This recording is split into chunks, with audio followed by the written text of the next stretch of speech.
Gluta Rosa by Prisma's Beauty. లోకి వెళ్దాం. ఉద్యమకారులు అని చెప్పుకునే వాళ్ళలో కొందరికి ఫామ్ హౌస్లు, వేల కోట్ల పెట్టుబడులు ఎలా వచ్చాయని ప్రశ్నించారు సీఎం రేవంత్ రెడ్డి. దేశానికి నాయకత్వం వహిస్తానని చెప్పి పేరుబంధం, పేగుబంధం రెండూ తెంచుకుని ఉన్నది పోగొట్టుకున్నారని కేసీఆర్ పై సెటర్లు వేశారు. తాను ఎవ్వరినీ శత్రువుగా చూడనన్నారు. తాను సంతకం పెడుతుంటే వాళ్లకు గుండెల్లో రాసినట్టుగా ఉంటుందని అన్నారు. అలానే తాను కర్మ సిద్ధాంతం నమ్ముతానని చెప్తున్నారు సీఎం రేవంత్ రెడ్డి. ఉద్యమకారులు అని చెప్పుకునే వాళ్ళకు టీవీలు వచ్చినాయి, పేపర్లు వచ్చినాయి, ఫామ్ హౌస్లు వచ్చినాయి, వేల కోట్ల పెట్టుబడులు వచ్చినాయి.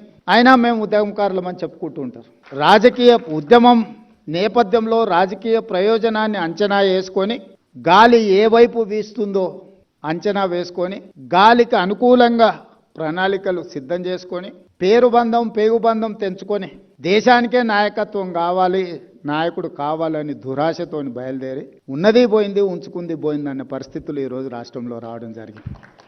చాలామంది నీకు అధికారం వచ్చింది కదా, నిన్ను ఇబ్బంది పెట్టిన వాళ్ళని ఏదైనా చేయడానికి నీకు అవకాశం ఉంది కదా అంటే నేను చెప్పిన, నేను ఎవరిని శత్రువులుగా చూడను.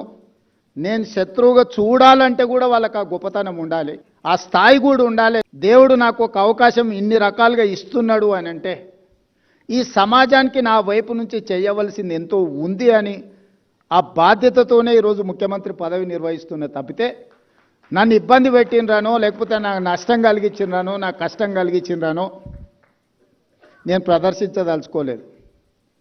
నాకు గెలిపేజాలు వాళ్ళ దుఃఖానికి, అంతకంటే బాధ ఆవేదన నేనేమి ఇవ్వగలుగుతా వాళ్ళకి. నేను ఆ కుర్చీలో కూర్చోవడం సంతకం పెడుతుంటే వాళ్ళ గుండెల మీద గీత గీసినట్టే ఉంటుంది కదా.